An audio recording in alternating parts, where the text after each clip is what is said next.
നമ്മളിപ്പോ ഒരാള് ഫ്രണ്ടിൽ നിന്ന് നമ്മളെ അറ്റാക്ക് ചെയ്താൽ എക്സ്പെക്ട് ചെയ്യുന്നു നമുക്ക് ഡിഫെൻഡ് ചെയ്യാം.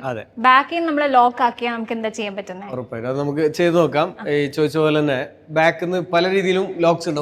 ഒന്ന് ഓക്കെ ബാക്കിൽ ഇപ്പോൾ ഈവൻ ഗേൾസിനൊക്കെ ആണെങ്കിൽ നമ്മൾ സാധാരണ ഇങ്ങനെയൊക്കെ പിടിച്ചിട്ടായിരിക്കും വണ്ടിയിൽ കയറ്റി കൊണ്ടുപോകുന്നത്. അങ്ങനത്തെ പൊസിഷനിലാണ് പൊതുവെ കാണാറുള്ളത്.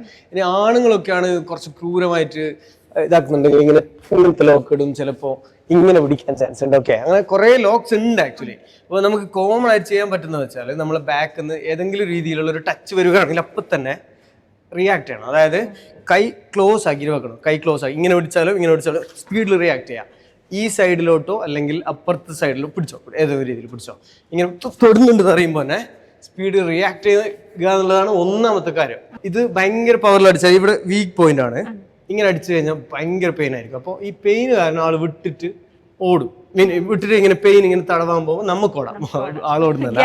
ഓർ നമുക്കിങ്ങനെ കഴുത്തിൽ പ്രസ് ചെയ്യാം. 2 തമ്പ് വെച്ചിട്ട് ഇവിടെ ക്ലോസ് ആണല്ലോ, ഈ തൊണ്ടയുടെ ഈ ഭാഗത്ത് ഒന്ന് പ്രസ് ചെയ്ത് കൊടുത്തു കഴിഞ്ഞാൽ എന്തായാലും പെയിൻ, ചെറിയ പെയിൻ വരുന്നില്ലേ? അപ്പോൾ ഒന്ന് ആഞ്ഞ് പ്രസ് ചെയ്താൽ ഭയങ്കര ബ്രീത്ത് കിട്ടാതാവും. അപ്പോൾ അങ്ങനെ നമുക്ക് നോക്കാം. അതല്ലെങ്കിൽ ഇങ്ങനെ പിടിക്കുന്ന സമയത്ത് നമുക്ക് ഈ കൈയിൻ്റെ എൽബോ എത്തുകയാണെങ്കിൽ ഇവിടെ അല്ലെങ്കിൽ ഈ സൈഡിലോട്ടോ എൽബോ ഇട്ട് അറ്റാക്ക് ചെയ്യാൻ പറ്റും.